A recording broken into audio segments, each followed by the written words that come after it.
Hey everyone! In this video, I'll show you how to screen record any app on your phone, whether you're using Android or iPhone. Super quick and beginner friendly.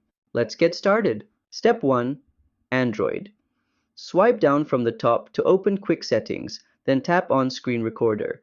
If you don't see it, tap the pencil icon to add it. iPhone. Swipe down from the top right corner and tap the screen recording icon. If it's missing, go to Settings greater than Control Center and add it manually. Step 2.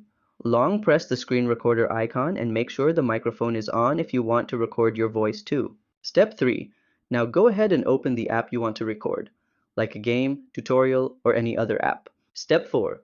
Tap Start Recording. You'll see a countdown timer and then the screen recording begins automatically. Step 5. When you're done, swipe down and tap Stop. The video will be saved in your Gallery or Photos app. And that's it! You've now learned how to screen record any app on your phone. If this helped you, don't forget to like and subscribe to How to Tutor for more quick and useful guides. See you next time!